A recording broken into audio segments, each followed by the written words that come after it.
ഇത്രത്തോളം ദൈവം നടത്തിയ വിധങ്ങൾ ഓർത്ത് നമുക്ക് അല്പസമയം ദൈവത്തെ നമുക്ക് സ്തുതിക്കാം.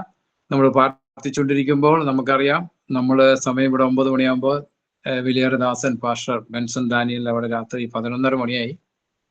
അവരെ സഹധർമ്മി ബിന്ദു, ബെൻസൺ, കുഞ്ഞുങ്ങൾ എല്ലായിടത്തും നമ്മൾ പ്രാർത്ഥിച്ചുകൊണ്ടിരിക്കുന്നത്. കഴിഞ്ഞ ദിവസങ്ങളൊക്കെ ചില പ്രയാസങ്ങൾ കടന്നുപോയപ്പോൾ ദൈവം അത്ഭുതമായി നടത്തി. പ്രാർത്ഥനത്തിന് മുൻപന്തിയിൽ നിൽക്കുന്ന pastor Jason, Saji John, coordinator അയക്കുന്ന ദൈവദാസൻ സാം, അനീഷ്, അത് പ്രയർ കോർഡിനേറ്റർ, സോങ്സ് കോർഡിനേറ്റേഴ്സ് ഉണ്ട്. അതുപോലെ തന്നെ മെഷീൻ ഫീൽഡിൽ കോർഡിനേറ്റർ ചെയ്യുന്നവരുണ്ട്, മീഡിയയിൽ കോർഡിനേറ്റർ ചെയ്യുന്ന അവരെല്ലായിടത്തും നമുക്ക് പ്രാർത്ഥിക്കാം. അല്പസമയം ദൈവത്തെ നമുക്ക് സ്തുതിക്കാം. ഇത്രയും പേർക്ക് നമുക്കായിരിക്കും കർത്താവ് കൃപ തന്നുകൊണ്ട് നമുക്ക് ദൈവത്തെ സ്തുതിക്കാം. ഇന്നത്തെ നമ്മളെ കൂട്ടായ്മ, ഇന്നത്തെ പ്രാർത്ഥന, ഇന്നത്തെ ആരാധന എല്ലാം ദൈവനാമ മഹത്വത്തിന് തീരുവാൻ ദൈവത്തിന്റെ വചനമായി പ്രതി നിൽക്കുമ്പോൾ നമ്മൾ സംസാരിക്കുവാൻ കർത്താവ് സഹായിക്കാൻ വേണ്ടി നമുക്ക് അല്പസമയം ദൈവത്തെ സ്തുതിക്കാം. കർത്താവിന്റെ വിശ്വസ്തത, കർത്താവിന്റെ പരിപാലനം എല്ലായിടത്തും ഉണ്ട്. ദൈവത്തിന്റെ കയ്യിൽ ഏൽപ്പിക്കാം. പരിശുദ്ധ നിത്യനായ ദൈവമേ, ഞങ്ങളുടെ സ്വർഗ്ഗസ്ഥ പിതാവേ, ഞങ്ങൾക്ക് കർത്താവെ സൂമായി കൂട്ടായ്മയായി കർത്താവെ ഇത്രത്തോളം കടന്നു വന്ന ദൈവത്തെ സ്തുതിക്കാൻ കർത്താവ് കൃപ തന്നു. ഒരു പകൽ സമയം കടന്നുപോയി. ഇന്ന് രാത്രി ഞങ്ങൾ ദൈവസന്നിധി ആയിരിക്കുമ്പോൾ ദൈവത്തെ മഹത്വപ്പെടുത്തുവാനും അനേകം വിഷമിച്ച് മധ്യസ്ഥ ചെയ്യുവാനും, വിശേഷ കർത്താവെ പ്രാർത്ഥന ധ്വനിയുടെ കർത്താവെ മെയിൻ മുൻപന്തിയിൽ നിന്ന് പ്രവർത്തിക്കുന്ന പാസ്റ്റർ ബെൻസൺ ഡാനിയൽ ഒരുമിച്ച് കുടുംബത്തോട് ഒരുമിച്ച് ദൈവത്തെ മഹത്വപ്പെടുത്താനൊക്കെ കൃപ തന്നുകൊണ്ട് ദൈവത്തെ സ്തുതിക്കുന്നു. കർത്താവ് ഇന്ന് രാത്രിത്തെ പ്രാർത്ഥന, പാട്ട്, കർത്താവെ മധ്യസ്ഥ പ്രാർത്ഥന, വചന ശുശ്രൂഷ ഞങ്ങളുടെ ജീവിതത്തിൽ മറക്കാനാവാത്ത അനുഭവമാക്കി തീർക്കണേ. നിന്റെ നാമമഹത്വത്തിനായി പ്രാർത്ഥന ഏറ്റവും ആവശ്യമാണല്ലോ. ഞങ്ങളുടെ മുട്ടുമായി താഴ്ത്തി ഏൽപ്പിക്കുന്നു. പ്രാർത്ഥന എടുക്കണേ യേശു നാമത്തിൽ. നമുക്കൊരു പാട്ട്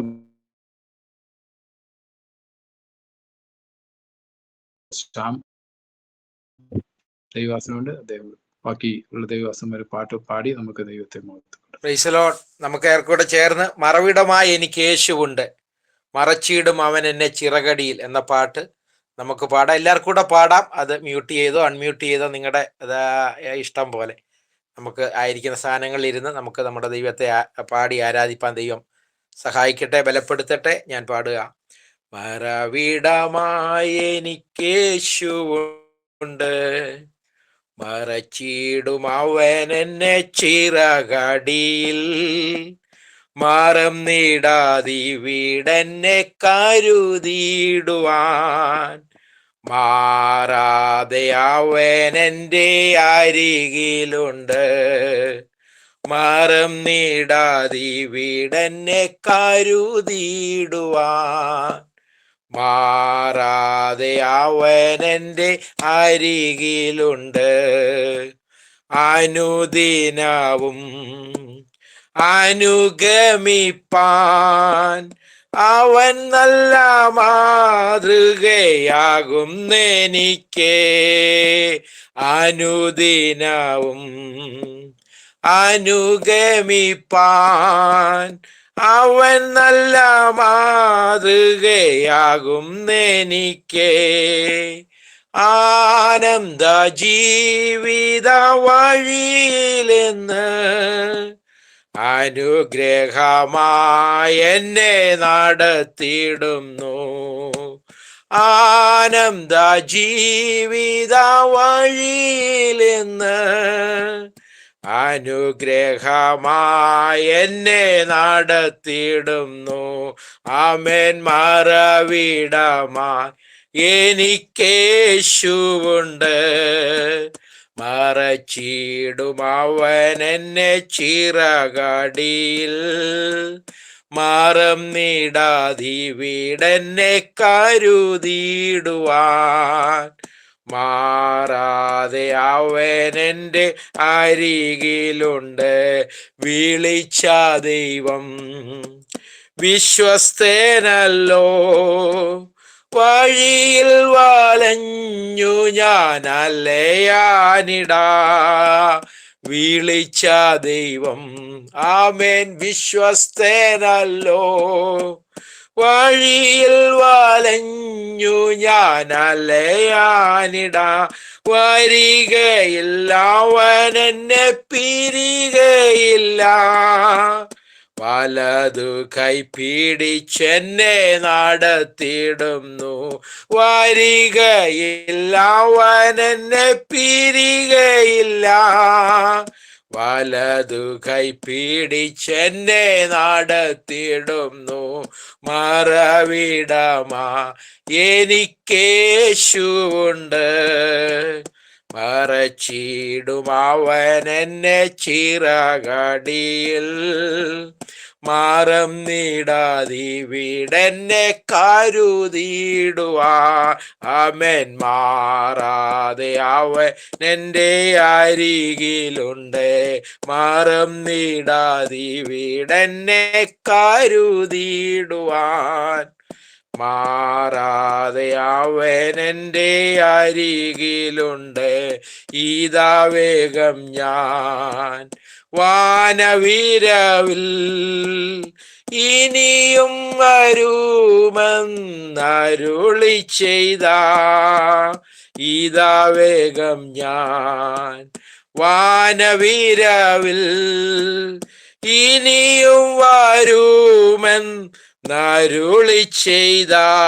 ഈ നല്ല നാഥനെ കാണുവാനായി ഇരാവും പകലും എന്നെ വസിച്ചിടുന്നു.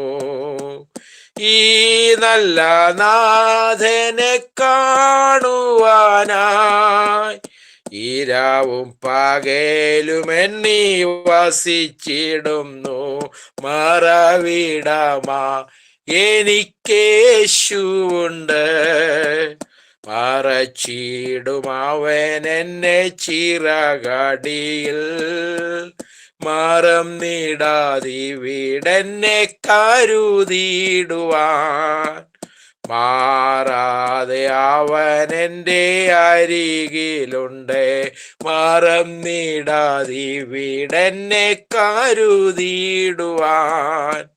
മാറാതെ അവൻ എൻ്റെ അരികിലുണ്ട്.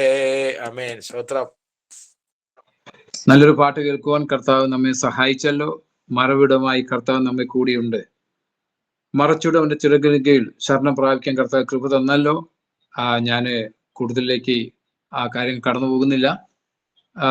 പാഷ ജയ്സൺ നമ്മുടെ മധ്യത്തിലുണ്ട്. ജയ്സൺ പാഷ നമ്മുടെ മധ്യത്തിലുണ്ട്. ദൈവവേദ നമ്മളെല്ലാം കഴിയുന്നതും വീഡിയോ ഓൺ ചെയ്യണം. ഞാൻ നേരത്തെ പറഞ്ഞ പ്രകാരം നമ്മുടെ പാഷ ബെൻസൺ ദാനിയൽ നമ്മുടെ മധ്യത്തിലുണ്ട്.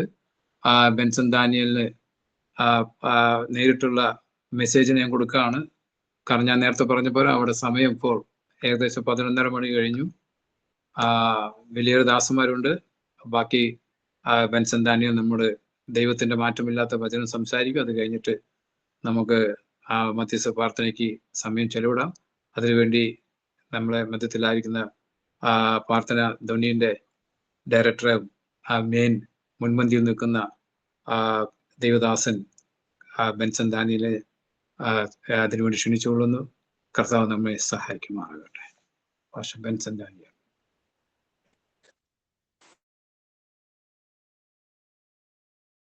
നാലാമത്തെ അധ്യായം 1 മുതൽ 4 വരെയുള്ള വാക്യങ്ങൾ വായിക്കുന്നു.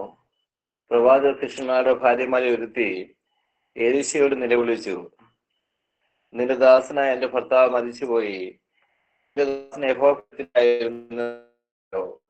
ഇപ്പോൾ കരക്കാരൻ എന്റെ പിടിച്ച് അടിമകളാക്കാൻ പറഞ്ഞു. ഞാൻ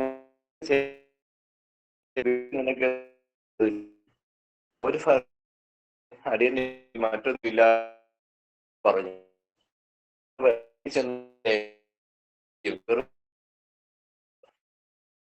പാത്രങ്ങൾ കുറവ്.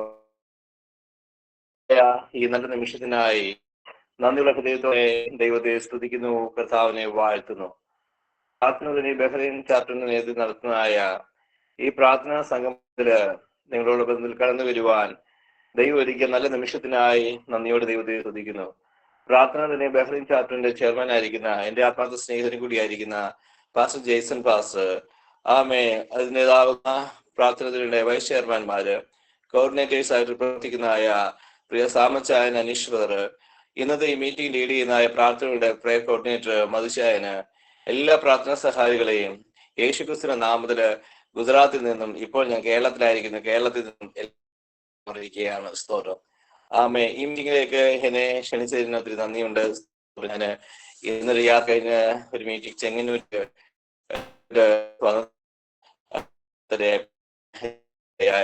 ആമേ. സ്തോത്രം.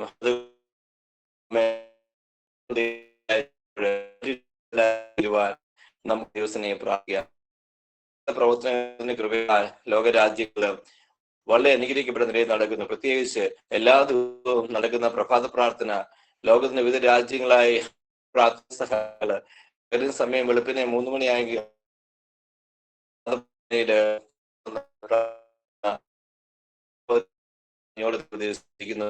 അനേക രോഗികളെ ദൈവം സൗഖ്യമാക്കിക്കൊണ്ടിരിക്കുന്നു. ശാരീരികമായ ക്ലേശങ്ങൾ ധർമ്മനാഥന്റെ വിഷയങ്ങള് പ്രാർത്ഥനയെ ശാന്തിയോടെ പ്രാർത്ഥന ഉറ്റിയാൽ പ്രാർത്ഥനയെ മുന്നേറുവാൻ കർത്താവേ എന്നെ സഹായിക്കാം.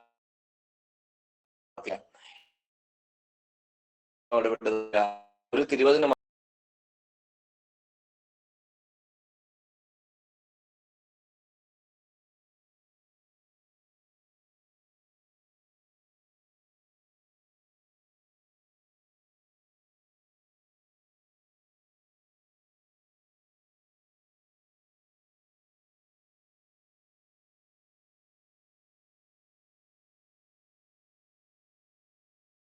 ആ ഭക്തനായ മനുഷ്യൻ മരിച്ചുപോയി. സ്തോത്രം. എലീശയോട് നിലവിളിക്കുകയാണ്. അത് ഈ സഹോദരി നിലവിളിക്കുകയാണ്. എന്റെ ഭർത്താവ് നിന്റെ ദാസനായിരുന്നു. ഹല്ലേലൂയ. നിന്റെ ദാസനായിരുന്നു, നിന്റെ വേല ചെയ്യുന്നവനായിരുന്നു, കർത്താവിന്റെ നാമത്തിൽ പ്രവർത്തിക്കുന്ന ഒരു ഭർത്താവായിരുന്നു. ആമേ. എന്റെ ഭർത്താവ് ദൈവത്തിന്റെ ദാസനായി കർത്താവിന് വേണ്ടി പ്രവർത്തിച്ച ഒരു ഭക്തനായിരുന്നു. ആ യഹോഭക്തൻ മരിച്ചുപോയി. സ്തോത്രം. 3 കാര്യങ്ങളാ. നിന്റെ ദാസൻ അവൻ യഹോഭക്തനായിരുന്നു, അവൻ മരിച്ചുപോയി. സ്തോത്രം. ഒരു കുടുംബത്തിലെ പ്രയാസം നോക്കിക്കാട്ടെ. ആമേ. ഹല്ലേലൂയ. യഹോഭക്തന്മാരുടെ മരണം ആമേ യഹോവയ്ക്ക് വിലയേറിയതെന്ന് സങ്കീർത്തനം 116:15 പറയുന്നു. നിന്റെ ഭക്തന്മാരുടെ മരണം യഹോവയ്ക്ക് വിലയേറിയത്. സ്തോത്രം. ഈ മീറ്റിംഗിന്റെ തുടങ്ങുന്നതിന് അല്പ നിമിഷങ്ങൾക്ക് മുമ്പ് പ്രിയ സാമച്ചാനുമായിട്ട് ഞാൻ സംസാരിച്ചപ്പോൾ സാമച്ചാൻ എനിക്കൊരു വാർത്ത അയക്കുകയായി. ആമേ. സ്തോത്രം. മിഡിൽ ഈസ്റ്റിൽ നിന്ന് യാത്ര ചെയ്ത് വന്നതായ ഒരു കുടുംബത്തിനുണ്ടായതായ ഒരു അപകട മരണത്തെ പറ്റി കേൾക്കുകയായി. സ്തോത്രം. ഒന്ന് ചിന്തിച്ച് നോക്കിക്കാട്ട്. നമ്മൾ എപ്പോഴും ചിന്തിക്കാറുണ്ട്, കർത്താവേ എന്താണ് ഞങ്ങൾക്കൊക്കെ ഈ കഷ്ടതയും പ്രയാസങ്ങളും ബുദ്ധിമുട്ടുകളും ഒക്കെ ഉണ്ടാകാറുള്ളത്. കർത്താവിന്റെ ഭക്തന്മാരുടെ മരണം യഹോവയ്ക്ക് വിലയേറിയെന്ന് 116 സംഗീതത്തിൽ പറയുകയാണ്. യെഹെസ്കേൽ പ്രവചനം 18-ാമത്തെ 32-ാമത്തെ വാക്യത്തിൽ പറയുന്നു, ദുഷ്ടന്റെ മരണത്തില് എനിക്ക് പ്രസാദമില്ല. യെശയ്യാ പ്രവചനം 57:1 പറയുന്നു, നീതിമാൻ അനർത്ഥത്തിന് മുമ്പേ കഴിഞ്ഞു പോകും. എന്ന് പറഞ്ഞാൽ നമ്മുടെ കർത്താവിന്റെ വരവ് ഏറ്റവും ആസന്നമായിരിക്കുന്ന ഒരു കാലഘട്ടത്തിലാണല്ലോ നാം ഇപ്പോൾ ആയിരിക്കുന്നത്. നാം പ്രതീക്ഷിക്കാത്ത രോഗങ്ങൾ, കഷ്ടതകൾ, പകർച്ചവ്യാധികള്, തീരാ ദുഃഖങ്ങളും മരണങ്ങളും ഒക്കെ ലോകത്ത് മൊത്തവും വ്യാപിച്ചുകൊണ്ടിരിക്കുകയാണല്ലോ. എവിടെ നോക്കിയാലും മനുഷ്യൻ ഭയത്തോടെയാണ് ആയിരിക്കുന്നത്. പത്രമാധ്യമങ്ങളിൽ പോലും വായിച്ചു നോക്കിയാൽ മനുഷ്യൻ ഞെട്ടുന്ന വാർത്തകള്, സന്തോഷത്തിന്റെ ഒരു വാർത്ത കേൾക്കുവാനായിട്ട് കാണുന്നില്ല. പിടിച്ചുപറിയുടേതായ വാർത്തകള്, ആമേ. സ്തോത്രം. കള്ളത്തരങ്ങൾ കാണുന്ന വാർത്തകള്, മനുഷ്യനെ പറ്റിച്ചുകൊണ്ട് പോകുന്നതായ വാർത്തകള്, ആമേ. സ്തോത്രം. കൈക്കൂലി വാങ്ങുന്നതായ വാർത്തകള്, പീഡന കേസുകളുണ്ടാകുന്ന വാർത്തകള്, പിഞ്ചു കുഞ്ഞുങ്ങളെ പോലും വലച്ചു കീറി നശിപ്പിക്കുന്നതായ വാർത്തകള്, മനുഷ്യൻ ഞെട്ടലോടുകൂടി ഇരിക്കുന്നതായ ഒരു കാലഘട്ടത്തിൽ കൂടിയാണല്ലോ നാം ഇപ്പോൾ കടന്നു പോകുന്നത്. എന്ന് പറഞ്ഞാൽ ഈ ലോകത്ത് പാപം വർദ്ധിക്കുകയാണ്. നോഹയുടെ കാലം പോലെ ഒരു കാലം ഈ ദിവസത്തിൽ ആയിക്കൊണ്ടിരിക്കുകയാണ്. ആമേൻ. സ്തോത്രം. ഹല്ലേലൂയ. മനുഷ്യൻ എന്താ ചെയ്യുന്നത് പോലും മനുഷ്യന് പോലും അറിയത്തില്ല. ഒരിക്കലും ഒരു മൃഗത്തിന് ആമേൻ. സ്തോത്രം. ഒരു മനുഷ്യൻ പലപ്പോഴും മൃഗീയമായ ചില പ്രവർത്തികൾ ചെയ്യുന്നതായ ഒരു കാലഘട്ടത്തിൽ കൂടിയാണല്ലോ നാം കടന്നു പോകുന്നത്. ഒരിക്കലും ഒരാൾ പറയുവാടെയായി, ഒരിക്കലും ഒരു മൃഗത്തിന് മനുഷ്യനാകാൻ പറ്റത്തില്ല, പക്ഷെ ഒരു മനുഷ്യൻ പലപ്പോഴും മൃഗീയമായി പെരുമാറുന്നുണ്ട്, മൃഗീയമായി മനുഷ്യനെ ഉപദ്രവിക്കുകയാണ്. മൃഗീയമായി പല സ്വഭാവങ്ങൾ, വൈകല്യങ്ങൾ അവർ കാണിക്കുകയാണ്. അങ്ങനെ ഒരു കാലഘട്ടത്തിലാണല്ലോ നാം ഇന്നും ആയിരിക്കുന്നത്. ഈ ഭൂമിയിൽ ഇനി കഷ്ടതയും പ്രയാസങ്ങളും വർദ്ധിക്കുകയുള്ളൂ. എന്നാൽ അതിനു മുമ്പ് ഭക്തന്മാര് കഴിഞ്ഞു പോകുന്നു, ഭക്തന്മാര് കർത്താവിന്റെ അടുക്കലേക്ക് കടന്നു പോവുകയാണ്. ഈ എലീശായുടെ അടുക്കൽ ഈ സഹോദരി നിലവിളിച്ച് പ്രാർത്ഥിക്കുകയാണ്, നിന്റെ ദാസനായിരുന്നു, യഹോവ ഭക്തനായിരുന്നു, അവൻ മരിച്ചുപോയി, ഇപ്പോഴും വിഷയമാണ് കടക്കാർ വന്ന് പിള്ളേരെ അടിമകളാക്കി വന്നിരിക്കുകയാണ്. കടമെന്ന് പറയുന്നത് മനുഷ്യ സാഹചര്യം, മനുഷ്യന്റെ ജീവിതം ഇഷ്ടം പോലെ ഉണ്ട്. പ്രത്യേകിച്ച് പലരും പറയാറുണ്ട്, പാസ്റ്റേ എത്ര കടമെടുത്താന്നറിയാമോ എന്റെ പിള്ളേരെ പഠിപ്പിച്ചത്, എന്റെ പാസ്റ്റേ ഞാൻ എന്ത് ലോൺ എടുത്തെന്നറിയാമോ പിള്ളേരെ അവിടെ വിടുവാടയായത്. കേരളത്തിൽ മാത്രമല്ല, മിഡിൽ ഈസ്റ്റിൽ ഞാൻ UAE ലോൺ എനിക്കുണ്ട്, ബഹറിൽ എനിക്ക് ലോണുണ്ട്, പലയിടത്തു നിന്ന് ലോൺ എടുത്താണ് എന്റെ കുഞ്ഞുങ്ങളെ പഠിപ്പിച്ചത്, എന്റെ വീട് വെച്ചത് എന്ന് പറയുന്ന കടഭാരം മനുഷ്യ ജീവിതത്തിൽ ഇപ്പോൾ വളരെ വളരെ വർദ്ധിച്ചു കൊണ്ടിരിക്കുന്ന ഒരു കാലഘട്ടത്തിലാണല്ലോ ആയിരിക്കുന്നത്. കടം വാങ്ങുന്ന മനുഷ്യൻ പകുതി ബുദ്ധി ഉപയോഗിക്കാറുണ്ട്, ബാക്കി ബുദ്ധി എന്തെന്നറിയാമോ, അതിന് രക്ഷപ്പെടാൻ വേണ്ടിയുള്ള ബാക്കി ബുദ്ധികൾ ഉപയോഗിക്കാറുണ്ട്. എങ്ങനെയെങ്കിലും കടത്തിൽ നിന്ന് രക്ഷപ്പെടാൻ വേണ്ടി, അല്ലെ? എങ്ങനെയെങ്കിലും കടത്തിന്റെ അവസ്ഥയെ നാം കടക്കുമ്പോൾ ആ കടത്തിൽ നിന്ന് രക്ഷപ്പെടാൻ വേണ്ടി ഏതെല്ലാം പഴുതുകളാണ് മനുഷ്യൻ നോക്കുന്നത്. കടഭാരം എന്ന് പറയുന്നത് മനുഷ്യന് താങ്ങാൻ പറ്റാത്ത ഒരു കടൽ പോലെയാണ്. സ്തോത്രം, ഹല്ലേലൂയ. പലപ്പോഴും ജീവിതത്തിൽ ചില കടങ്ങൾ നമ്മളെ വല്ലാതെ അലക്കാറുണ്ട്.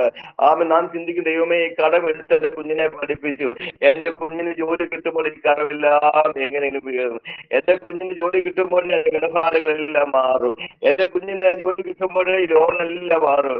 3 പെൺകുഞ്ഞുങ്ങൾ ഉണ്ടാകുന്ന ഒരു കുടുംബത്തെ എനിക്കറിയാം. നമ്മുടെ പ്രാർത്ഥന കുടുംബത്തിൽ ഒരു അംഗം കൂടിയാണല്ലോ അവര്. അവരുടെ പേരുകൾ ഞാൻ പറയുന്നില്ല എങ്കിൽ തന്നെ ആ മാതാപിതാക്കൾ വളരെ കഷ്ടപ്പെട്ട് ഈ 3 പെൺകുഞ്ഞുങ്ങളെ പഠിപ്പിക്കുവാനായി പഠിപ്പിച്ചു. ഈ 3 കുഞ്ഞുങ്ങളും യേശുമാരായിട്ട് രാജ്യങ്ങളിൽ പോകുവാനായി. ആദ്യം മൂത്ത മോൾ അവിടെ ചെന്നതിനോ പപ്പായുടെ കടങ്ങളൊക്കെ അവിടെ വായിക്കുവാനായി. ആ മൂത്ത മോൾ ചെന്നതിന് ശേഷം 2 സഹോദരിമാരെ, 2 അനീതിമാരെ പഠിപ്പിക്കാൻ വേണ്ടിയുള്ള ക്രമീകരണം ഈ മൂത്ത പെൺകുച്ച് ചെയ്യുവാനിടയായി. മാത്രമല്ല, ഈ ഇവിടെ മൂത്ത മോള് കല്യാണത്തിൻ്റെതാകുന്ന സമയമായപ്പോൾ ഇവള് പറഞ്ഞൊരു കാര്യമുണ്ട്, പപ്പായോട് പറഞ്ഞൊരു കാര്യമുണ്ട്, പപ്പ എന്റെ 2 അനീതിമാരെയും പഠിപ്പിക്കുവാൻ എന്നെ സഹായിച്ചു. ഇനി നമുക്കൊരു വീട് ആവശ്യമാണ് പപ്പ, ഞാൻ അതിനുള്ളതായ ആ വീടിന് വേണ്ടി നമുക്ക് പ്രാർത്ഥിക്കാമെന്ന് പറഞ്ഞുകൊണ്ട് ഈ പെൺകുട്ടി എന്ത് ചെയ്തറിയാമോ, അവർക്ക് ലഭിച്ച ശമ്പളം ആ വീട്ടിലേക്ക് അയച്ചു കൊടുത്ത്, മാത്രമല്ല അല്പം കൂടി നല്ലൊരു ജോലി അവർക്ക് ലഭിച്ചിട്ട് മനോഹരമായൊരു ഭവനം പണിത ആ മാതാപിതാക്കൾ നാളുകളായി വെറും പാവപ്പെട്ടതാകുന്ന ഒരു കുടുംബത്തിൽ ചെറിയൊരു ഭവനത്തിൽ താമസിച്ച് അവർക്ക് മനോഹരമായൊരു ഭവനം ആ പെൺകുട്ടി ക്രമീകരിച്ചു കൊടുക്കുവാനിടയായി. അതിന് ശേഷമാണ് വിവാഹം നടന്നു. ആ മാതാവിന്റെ പിതാവിന്റെയും സന്തോഷം എത്ര വലുതാണെന്നറിയാമോ? എന്റെ മൂത്ത മോളെ ഞാൻ കഷ്ടപ്പെട്ട് വിദേശ രാജ്യത്തിലാക്കി, അവൾ അവിടെ ചെന്നിട്ട് അനിയത്തിമാരെ 2 പേരെയും രക്ഷപ്പെടുത്തി, അവർക്ക് ജോലി ലഭിച്ചു. മാത്രമല്ല, നിങ്ങൾക്ക് കയറി കിടക്കുവാൻ മനോഹരമാകുന്ന ഒരു ഭവനവും തന്നിട്ട്, പണിത് തന്നിട്ട്, അതിനുള്ള ക്രമീകരണങ്ങൾ ചെയ്തിട്ട്, പപ്പായുടെയും അമ്മയും ഇനിയും ആരുടെ മുമ്പിൽ ഒരു കടക്കാരാകല്. ആ കുഞ്ഞിന്റെ സന്തോഷം ഒന്ന് ചിന്തിച്ച് നോക്കിയാട്ട്, ആ കുഞ്ഞിന്റെ ആത്മാർത്ഥത ഒന്ന് ചിന്തിച്ച് നോക്കിയാട്ട്, അല്ലെ? ഇന്ന് പല കുഞ്ഞുങ്ങളെയും പഠിപ്പിച്ച് കഴിഞ്ഞിട്ട് ജോലിയും വാങ്ങിച്ച് കല്യാണവും കഴിപ്പിച്ച് വിട്ടിട്ട് ഇപ്പോഴും മാതാപിതാക്കൾ കടമടച്ചുകൊണ്ടിരിക്കുക, ലോൺ അടച്ചുകൊണ്ടിരിക്കുക. എന്റെ വീട്ടിൽ കഴിഞ്ഞ ദിവസം ജോലിക്ക് വന്നതായ ഒരു അമ്മാവൻ എന്ന് പറയുന്നത്, ഞങ്ങൾ അമ്മാവെന്നാണ് വിളിക്കുന്നത്. ആ മനുഷ്യന് 2 പെൺകുഞ്ഞുങ്ങളുടെ വിവാഹം കഴിഞ്ഞു. ആ 2 കുഞ്ഞുങ്ങൾക്കും സ്ത്രീധനം കൊടുക്കുക. സ്ത്രീധനം എന്ന് പറയുന്നത് മനുഷ്യനെ ഒരു വല്ലാത്ത ഒരവസ്ഥയെ കൊണ്ട് ചാടിക്കുന്നതായ ഒരു അവസ്ഥയാണല്ലോ. ആ പിതാവ് കൂലിപ്പണിക്കാരനാണ്, അടുത്തുള്ള വീടുകളൊക്കെ പോയി ജോലി ചെയ്യുന്ന മനുഷ്യനാണ്. ആ മനുഷ്യനുണ്ടല്ലോ ആ 2 കുഞ്ഞുങ്ങളെയും വിവാഹം കഴിപ്പിക്കുവാൻ വേണ്ടി സ്വന്തം വീടും സ്ഥലവും ഒക്കെ വിറ്റു. സ്വന്തം വീടെല്ലാം വിറ്റിട്ടാണ് ആ കുഞ്ഞുങ്ങളെ അദ്ദേഹം കുറച്ചു നാൾ വാടകയ്ക്ക് താമസിച്ചു. അതിനുശേഷം അദ്ദേഹം ഇപ്പോൾ പറയുകയാണ്, എന്നാ ചെയ്യാനാ പാസ്റ്റേ, ഈ കുഞ്ഞുങ്ങളെ വിവാഹം കഴിപ്പിച്ച് അയക്കണമല്ലോ, പഠിപ്പിച്ചു വിവാഹം കഴിച്ച് അയക്കണമല്ലോ. ഞാൻ അതിനു വേണ്ടി എന്റെ കുറെ നാൾ കടമെല്ലാം കൊടുത്തു, പക്ഷേ എന്റെ വീടും സ്ഥലവും എല്ലാം വിറ്റാണ് ഞാനിപ്പോൾ ആയിരിക്കുന്നത്.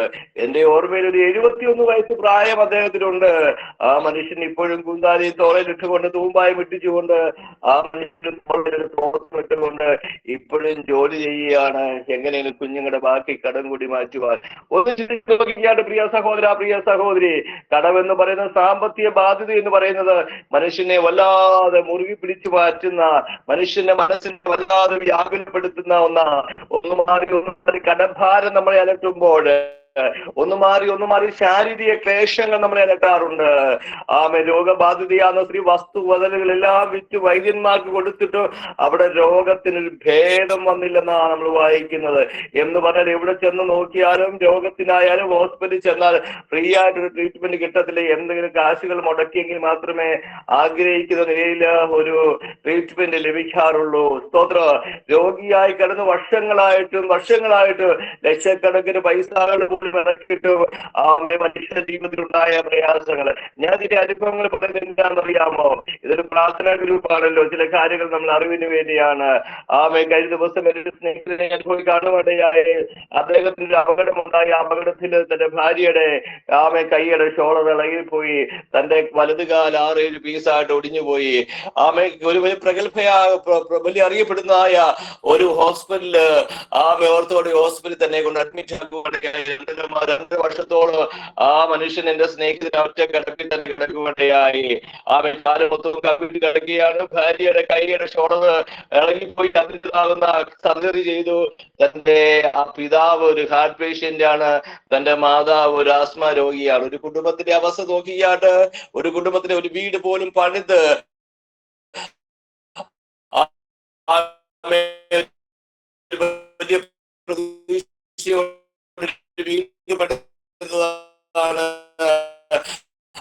ഒരു 2 ബെഡ്റൂം കിച്ചൺ ഇന്നലെ പോയ വീടാണ് കേട്ടോ. എന്ത് സംഭവം? ആ പണി പോലും പൂർത്തീകരിച്ചില്ല. താന് ഒരു മെക്കാനിക്കൽ ജോലിക്കാരനാണ്. തന്റെ കമ്പനിയിൽ പൂട്ടിക്കെട്ടി ഒരു 15 ലക്ഷം രൂപയോളം എന്റെ സ്നേഹിതന് ചെലവായി ആശുപത്രി 2.5 വർഷം കഴിഞ്ഞ പ്രതീക്ഷയോടെ ഞാൻ ഇനി എഴുന്നേറ്റ് നടക്കുമെന്ന പ്രതീക്ഷയോടെ ആ മനുഷ്യൻ ഹോസ്പിറ്റലിൽ ചെന്ന് ഓപ്പറേഷൻ ചെയ്തായ ഹോസ്പിറ്റലിൽ ചെന്നപ്പോൾ ഡോക്ടർ ചെക്കപ്പ് ചെയ്തപ്പോൾ ഡോക്ടർ പറയുക ഒരു വിഷമ വാർത്ത പറയാറുണ്ട്. എന്താണ് ഡോക്ടർ, എന്താണ് വിഷമ വാർത്ത? ഡോക്ടർ പറയുകയാണ്, നീ ഇപ്പൊ ഓപ്പറേഷൻ ചെയ്ത കമ്പി ഇട്ടതായ കാലുണ്ടല്ലോ, ചെറുതായി പോയി. ഇനി വീണ്ടും ഒരു റീ ഓപ്പറേഷൻ ചെയ്യണം. നിന്റെ കാലിൽ ഒരു വലിയ നിലയിൽ ഒരു വ്യക്തിപരമായ സാധനം ഇട്ട് ആ മനുഷ്യനെ വീണ്ടും 1.5 വർഷം കൂടി കിടക്കയിൽ കിടക്കണമെന്ന് ഡോക്ടർ പറയുവാനിടയായി. വേദന കൊണ്ട് കരയുന്നൊരു എന്റെ കമ്പനി തുടങ്ങിയത്, പക്ഷെ എല്ലാം തകിടം മറിഞ്ഞു. മാനുഷികമായി ഞാൻ ഈ അനുഭവങ്ങൾ പറഞ്ഞത് എന്താണെന്നറിയാമോ? ഒന്ന്, ഞാൻ ശാരീരികമായ രോഗത്തെ പറ്റി ചില വിഷയങ്ങൾ പറയുവാനിടയായി. 2, കടഭാരത്തിൻ്റെതായ ചില അനുഭവങ്ങൾ പറയുവാനിടയായി. മാനസികമായ ചില സംഘർഷങ്ങൾ പലപ്പോഴും നമ്മളെ അലട്ടാറുണ്ട്. മാർത്തയുടെ ജീവിതം, മാർത്ത കുഴയാൻ കാരണം എന്താണെന്നറിയാമോ? പറയുക, മാർത്തയെ നീ കുഴയാൻ കാരണം എന്താണെന്നറിയാമോ? വിചാരപ്പെട്ട് മനം കലങ്ങിയിരിക്കുക. നിന്റെ ടെൻഷൻ എന്താണെന്നറിയാമോ? 1 പലതിനെയും ചൊല്ലി. 2 വിചാരപ്പെട്ട്. 3 മനം കലങ്ങുന്നു. ഇന്ന് രാത്രി പറയുക, എന്റെ നീ വിഷാദിച്ച് ഉള്ളിൽ ഇറങ്ങുന്നത് എന്ത്? ദൈവത്തിൽ പ്രത്യാശ വെക്ക. ഈ പ്രവാചക ശിഷ്യന്റെ ഭാര്യയെ വിളിച്ചു പറയുക, നിന്റെ ദാസനാകുന്ന എന്റെ ഭർത്താവ് മരിച്ചുപോയി, അവൻ യഹോവ ഭക്തനായിരുന്നു, എന്നാൽ ഇപ്പോൾ കടക്കാര് വന്ന് എന്റെ മക്കളെ പിടിച്ചുകൊണ്ട് പോകാൻ വന്നിരിക്കുന്നു എന്ന് പറയുന്നത് വാ വിട്ട് കരയുകയാണ്. സ്തോത്ര. പ്രവാചകൻ ചോദിക്കുക, നിന്റെ ഭവനത്തിൽ എന്തുണ്ടോ? നിന്റെ ഭവനത്തിൽ എന്തുള്ളൂ? കർത്താവ് നമ്മോട് ചോദിക്കുക, മോളെ നിന്റെ ഭവനത്തിൽ നിന്റെ ഉള്ള അവസ്ഥ ദൈവത്തോട് പറയണം. അല്ലേ? ഉള്ള അവസ്ഥ കർത്താവിനോട് പറയണം. കർത്താവേ, എന്റെ കയ്യിൽ ഇത്രയേ ഉള്ളൂ. പണ്ടൊരു അപ്പച്ചന് ഇങ്ങനെ പ്രാർത്ഥന, വലിയ പൊടിച്ചിനൊരു അപ്പച്ചന് ഇഷ്ടംപോലെ. ഇന്നൊക്കെയാണല്ലോ ഗൂഗിൾ പേ വഴിയും അല്ലെങ്കിൽ ബാങ്ക് ട്രാൻസാക്ഷൻ നടക്കുന്നത്. പണ്ട് പേഴ്സിനകത്തൊക്കെ ഇങ്ങനെ പൈസ വെച്ചുകൊണ്ടല്ലേ ആൾക്കാർ നടക്കുന്നത്.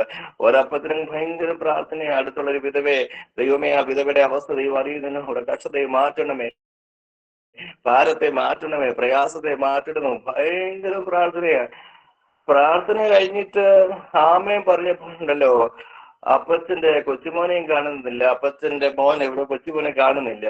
അപ്പൊ അപ്പച്ചനങ്ങ് ഭയങ്കര ടെൻഷൻ. പ്രാർത്ഥിച്ചോട്ട് കൊച്ചുമോൻ അങ്ങോട്ട് പോയി. ഇച്ചിരി കുരുത്തക്കേട് കാണിക്കുന്ന പറ്റാ കേട്ടോ. നിങ്ങളൊക്കെ ഇവിടെ ഉണ്ടോ? കേൾക്കുന്നുണ്ടല്ലോ, എല്ലാരും ഉണ്ടെന്ന് തോന്നുന്നു. Hallelujah, praise the Lord. എനിക്കത് സൗണ്ട് കൂടുതലാണ്. വീടുകളൊക്കെ ഉണ്ട്. ഗുജറാത്തിലാണെങ്കിൽ സൗണ്ട് വെച്ചാലും കുഴപ്പമില്ല. കേരളത്തിലൊക്കെ എല്ലാരും 9 മണിയാവും കിടക്കും. ഹല്ലേലൂയ. നിങ്ങളെ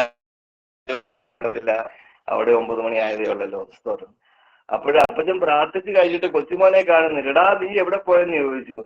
അന്നേരം കൊച്ചുമോൻ പറയാ, അപ്പച്ചന്റെ പ്രാർത്ഥനയ്ക്ക് മറുപടി കൊടുക്കാൻ വേണ്ടി ഞാൻ ആന്റിയുടെ വീട്ടിൽ പോയതാ. എന്റെ പ്രാർത്ഥനയ്ക്ക് മറുപടിയോ? എന്താണ് അപ്പച്ച? പേഴ്സ് നിറച്ചു പൈസ വെച്ചേക്കുമല്ലായിരുന്നോ? അപ്പച്ചൻ പ്രാർത്ഥിച്ചില്ലേ വിധവയുടെ കഷ്ടത മാറ്റണമേ, അപ്പുറത്തുള്ള വിധവയുടെ വേദനയും സാമ്പത്തിക ബുദ്ധിമുട്ടും എല്ലാം മാറ്റണമേ. അപ്പച്ചന്റെ പേഴ്സ് മൊത്തം നിറച്ച് പൈസ അല്ലേ ഞാൻ ആന്റിക്ക് കൊണ്ട് കൊടുത്തിട്ട് വന്നെന്ന്. പ്രാർത്ഥനയ്ക്ക് മറുപടി ഞാൻ കൊടുത്തിട്ടാ വന്നത് എന്ന് പറയാൻ കയ്യിൽ ഇരുന്നിട്ടും ഇഷ്ടംപോലെ ഇരുന്നിട്ടും മറ്റുള്ളവരുടെ വിഷമങ്ങളെ ഓർത്തങ്ങ് പാടുപരുക. പക്ഷെ നമ്മുടെ കയ്യിലുള്ള അവസ്ഥ ദൈവത്തോടൊന്ന് പറയണം.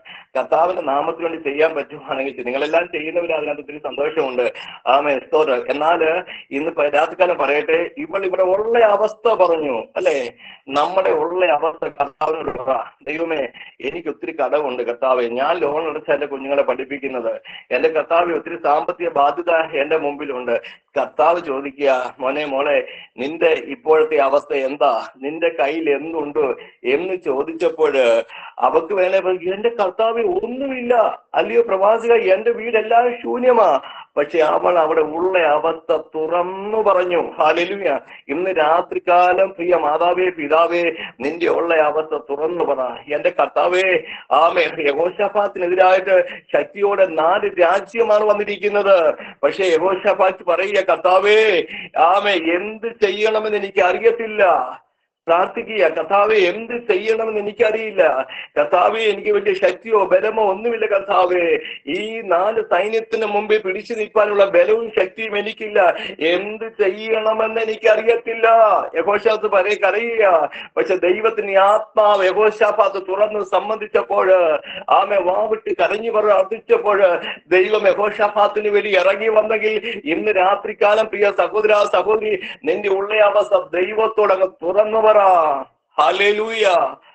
നിന്റെ കുഞ്ഞിന്റെ അവസ്ഥ ദൈവത്തോടങ്ങ് തുറന്നു പറ.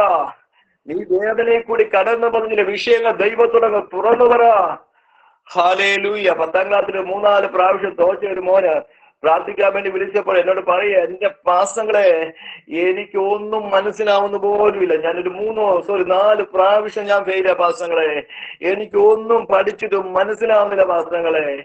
ഞാൻ ആകെ തകർന്നിരിക്കുക. എനിക്കിനി പഠിക്കണമെന്നില്ല. ഒരു വല്ലാത്ത മാനസികമായ പ്രയാസത്തിൽ കൂടി ആ കുഞ്ഞ് കടന്നു പോകുവാടയായി. അവനവന് ഉള്ള അവസ്ഥ. ഞാൻ പറഞ്ഞു, മോനെ നീ ദൈവത്തിന്റെ മുമ്പിൽ നിന്റെ ഉള്ള അവസ്ഥ ആ കുഞ്ഞ് ദൈവത്തിന്റെ അതിൽ തുറന്നു കരഞ്ഞു പ്രാർത്ഥിച്ചു. ഇന്ന് ആ കുഞ്ഞുണ്ടല്ലോ ഒരു ഫയർ ആൻഡ് സേഫ്റ്റി ഓഫീസറാക്കി ദൈവം അവനെ മാനിപ്പാടയായി. പ്രിയ മാതാവേ പിതാവേ, നിന്റെ കുഞ്ഞുങ്ങൾ വിദ്യാഭ്യാസ സ്ഥലങ്ങളായിരിക്കുമ്പോൾ ഒരു പക്ഷെ പല ഭാഷകൾ പോലും വിദേശ രാജ്യങ്ങളിൽ പഠിക്കാൻ പല ഭാഷകൾ പോലും അവർക്ക് ചിലപ്പോൾ കൈകാര്യം ചെയ്യാൻ പറ്റാത്തതായ ടെൻഷനായിരിക്കാം. പല വിഷയങ്ങൾ നല്ല രീതിയിൽ പഠിക്കാനുള്ളതായ ജ്ഞാനവും ബുദ്ധിയും ഇല്ല. ഇത്രയും ഫീസ് കൊടുത്തിട്ട് വീണ്ടും ഫെയിൽ ആയതുകൊണ്ട് വീണ്ടും പൈസ കെട്ടിവെച്ചെഴുതായ പല കുഞ്ഞുങ്ങളുണ്ട്. ഇന്ന് രാത്രികളെ ഉള്ള അവസ്ഥ ദൈവത്തോടൊക്കെ തുറന്നു പറ. നിന്റെ ശാരീരികമായ പ്രയാസം നീ ദൈവത്തോടങ്ങ് തുറന്നു പറ. നിന്റെ മാനസികമായ പ്രയാസം നീ ദൈവത്തോടങ്ങ് തുറന്നു പറ. ശാന്തലഘടകത്തിനാലക എനിക്ക് ഒരു കുഴപ്പമില്ലെന്നല്ല കർത്താവേ, എനിക്ക് ചില കുഴപ്പങ്ങളുണ്ട്. ആമേ, ഞാൻ ചില സിറ്റുവേഷനിൽ കൂടിയ കർത്താവെ ഞാൻ കടന്നു പോകുന്നത്.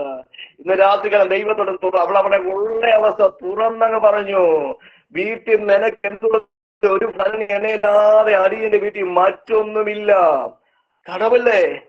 ആൾക്കാരോടെല്ലാം കടം വാങ്ങിച്ച് അവസാനത്തെ കടം വാങ്ങിക്കാൻ വേണ്ടി പോവുക അല്ലേ? കടം വാങ്ങിക്കാൻ വേണ്ടി അവസാനമായിട്ട് ഓടുക. വീടുകളിൽ പോയി വെറും പാത്രങ്ങൾ വാങ്ങാനാ പറഞ്ഞത്. പാത്രങ്ങൾ കുറവാക്കരുത്. പാത്രങ്ങള് ആ കുഞ്ഞുങ്ങൾ ഓടിച്ചെന്ന് ഓരോ വീടുകളിൽ ചെല്ലുമ്പോഴും ചിന്തിക്കും, വരുന്നേ കേട്ട് കടമടച്ചോടെ, ഞാൻ ഇവിടെ ഇല്ലെന്ന് പറഞ്ഞേക്കെ. കാരണം വരുന്നുണ്ട്, കടം ചോദിക്കാൻ വരിക.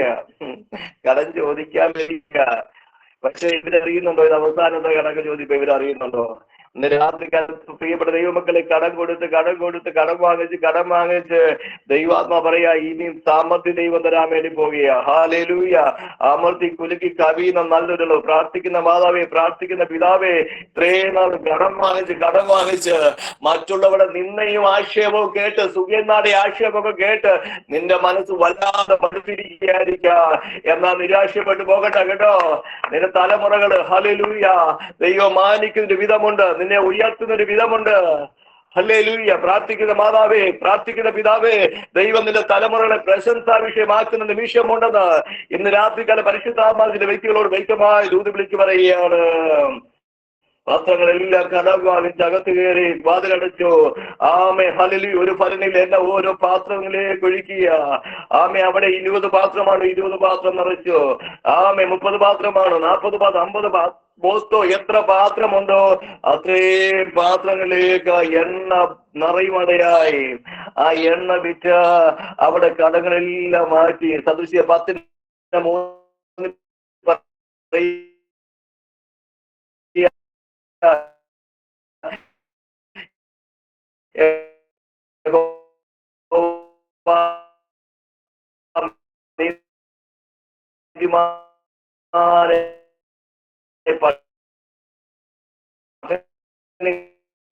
കിടത്ത